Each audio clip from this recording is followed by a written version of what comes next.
This is the Joe Gaither Show on BamaCentral.com.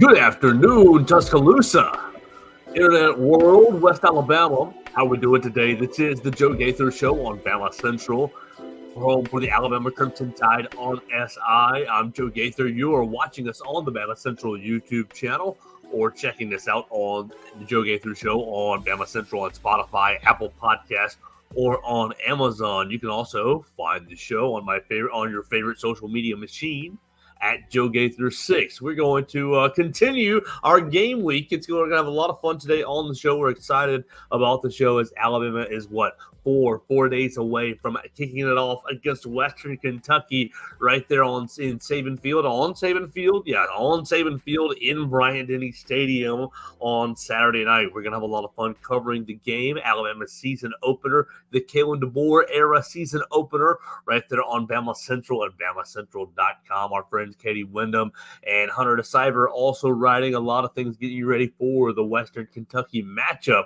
So check them out on the Alabama Crimson Tide on SI. Before we get into the show and today's show, we are going to check in with the Western Kentucky Hilltoppers. We will find Jack McMahon of the Western Kentucky Herald. So we will actually find somebody who's covering Western Kentucky. Thank the Lord, and we will get a lot smarter about the Hilltoppers. But before we get into it with Jake McMahon, we want to tell you about our friend Derek Daniel of State Farm. You can call him today for all your home life and auto insurance needs at 205-758-3391. Derek Daniel and his team, Red, Reese, or Victoria, will pick up the phone. They'll get you a quick auto insurance quote. They'll run you a quote on your homeowner's insurance, or they'll get you on the right path for your life insurance. If you need renter's insurance in this town, and everybody does, make sure you call them at 205-758-3391. That's Derek Daniel, like a good neighbor. Derek Daniel and State Farm is there.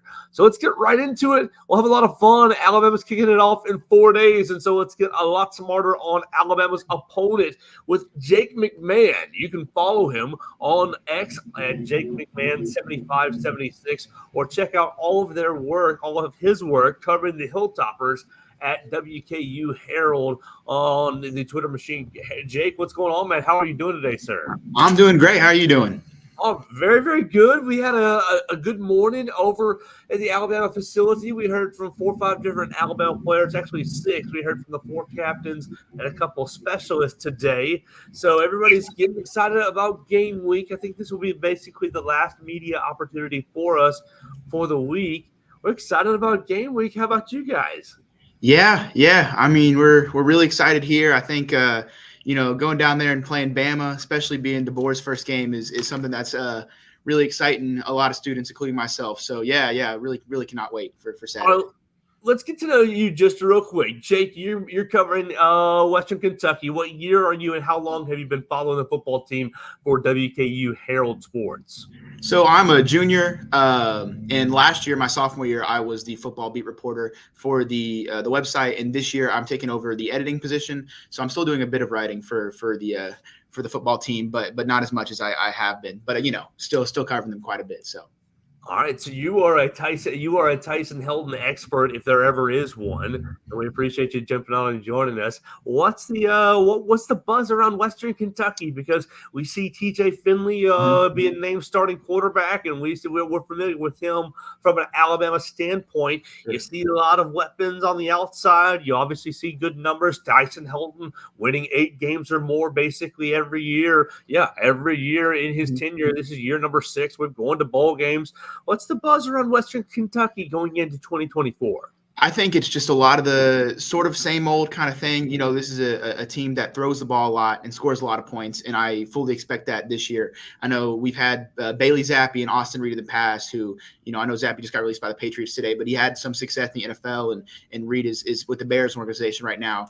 And I truly think it's going to be the same with TJ Finley. I think he's got one of the best arms in college football. And he was, I think, 17th in yards last year at Texas State. And I would say he's coming in this season playing not as good composition as he did last year with Texas State. So I think there's a lot of buzz around there. Obviously, maybe a little bit of a worry with the new face there, and also the loss of Malachi Corley, who was I believe a third-round pick by the Jets this past year, who was maybe one of the best weapons Western's seen in program's history.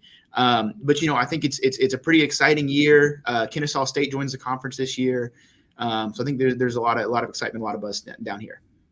All right, so I'm looking at the Western Kentucky schedule, and obviously the big monster game was against Alabama right there off the bat, and that's going to probably be a bit challenging to win. But the rest of the 11 games all look, fairly winnable for Western Kentucky. What's the expectation for Tyson Helton and the Hilltoppers? I'm not 100% sure what my full expectation is. I think last year going into the year, it was a conference championship or bust. And, the 8 wins and a really good bowl game win, and it was a really good end, but they didn't even make the conference championship game. It was Liberty and New Mexico State who took those spots. And now I think the expectation is maybe dropped to a CUSA championship game appearance, because I'll be honest, I'm not sure how Western against Liberty. I mean, this is Liberty's conference now. And it'll continue to be. So I think the expectations are, to almost run the conference schedule with a loss against Liberty. And if you do look at that schedule, I want to pull it up here, but like after the first part of conference play are all winnable games, but I believe the last 4 games, it's let me see here: New Mexico State, Louisiana Tech, Liberty, and Jacksonville State. And, those are three of those 4 games Western lost last year. They lost to Liberty, they lost to Jacksonville State, and I believe then they lost to New Mexico State, I do believe. And then they almost lost to Louisiana Tech. Those last 4 are pivotal.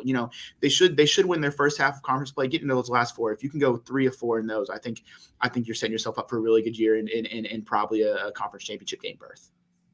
All right, so we're watching, get ready for the Alabama-Western Kentucky game. It's going to be at 6 o'clock in Bryant-Denny Stadium, and you can read Jack McMahon's coverage from the Western Kentucky Herald Sports Center. You're going to be in Bryant-Denny Stadium. What is your expectation coming down to Tuscaloosa? I mean, for one, I'm ecstatic. It's a bucket list item to cross off all the 100-seaters. Bryant-Denny isn't a 100,000-seater, right? Yeah. And I knocked off Ohio State last year. Western played there, and next year they play at LSU. So I'm getting some bucket list games in my time here. But I think the main thing that I want to see with Western is just the quarterback play. They announced TJ Finley as a starter yesterday, but there's also a thing that Caden Veltkamp, the backup, is expected to play, or there's a good chance that he will play. So I'm really kind of just curious to see how much playing time Veltkamp will get coming from the bench, and I think just seeing if its offense still has that sort of dynamic ability without an Austin Reed, without a Malachi Corley, I think is really my main interest. All right, let's talk about these receivers, because you go to the transfer portal, you get Keyshawn Johnson, and then you have 2 receivers who performed pretty well last season. I wrote them out. Where was my notes there? Okay, you have 2 receivers that performed well last year in Easton Messer and Dalvin Smith. They both ended up having 40, 50 catch seasons. What are they going to present to, or how are they going to help TJ Finley attack the Alabama secondary? I think they're all really solid receivers, and they all, they've been here except for the transfer. They Smith and Messer, they know what the assignment is. It's just a lot of passing yards, a lot of passing game, and I expect to see a lot of passing on Saturday. And it's not. I don't expect them to be a Malachi Corley like they had last year, but I do expect just some deep ball, deep threat kind of plays, and really some dynamic plays from the receivers. All right, TJ Finley played Alabama when he was with, played against South Alabama when he was with Texas State last season. So that was Kane Womack, Alabama's defensive coordinator, and TJ Finley and Texas State put up 52 points against Kane Womack's defense.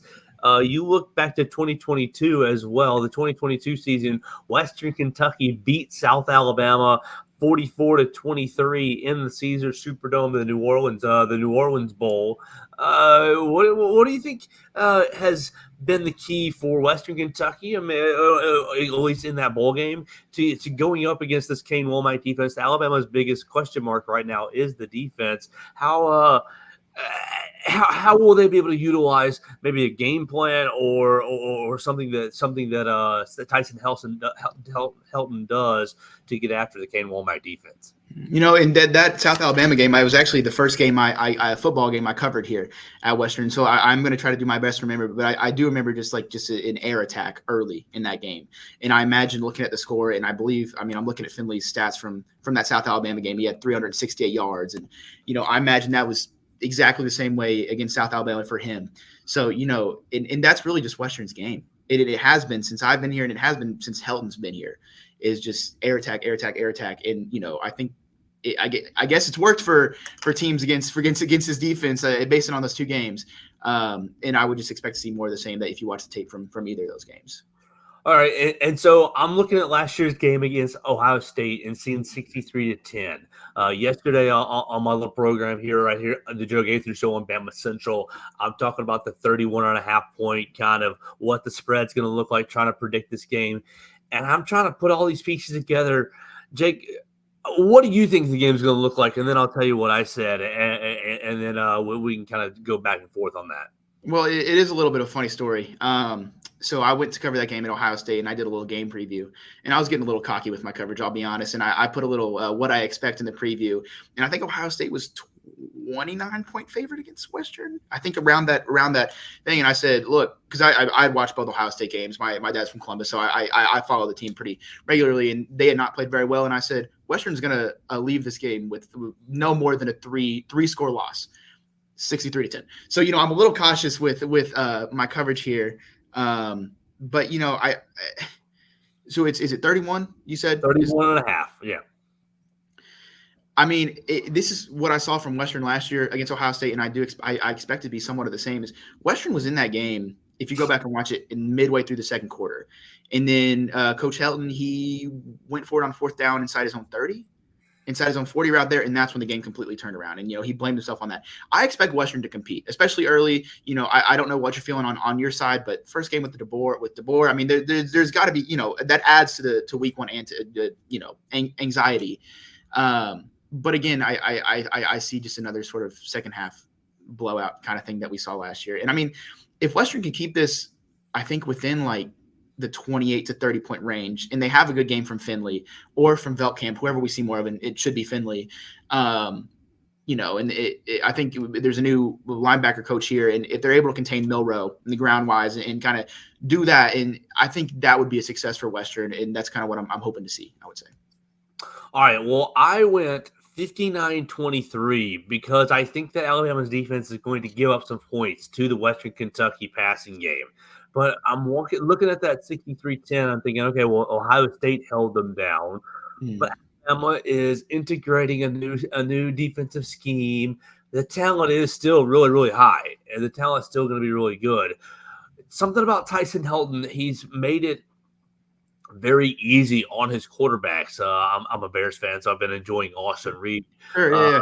But it's I think that there's going to be some chances for some big plays for Western Kentucky. But on the whole, throughout the entire game, I don't think there's going to be any real chance for Western Kentucky to keep up through the entire game. So I still like Alabama minus the points. But I just wanted to know if you thought really the big play, kind of that passing game is going to be able to take advantage, able to get the ball out quickly, because I think Alabama is going to be able to get pressure. So I just wanted to kind of get your thoughts on the Western Kentucky offense getting the ball out quickly and, okay, maybe breaking a tackle and, okay, it's off the races. I don't know about a consistent offense, but what's your thoughts on being able to get the ball out quickly and kind of being able to generate some big plays? Sure. Yeah. I mean, those big play chances are what you're going to see a lot of, I'm sure, because if you're a Group of 5 team going out to Alabama, I mean, that's what you're going to have to execute on to have any sort of chance of winning, obviously. And, I think there's going to be a lot of shots. I think there's going to be a lot of shots downfield.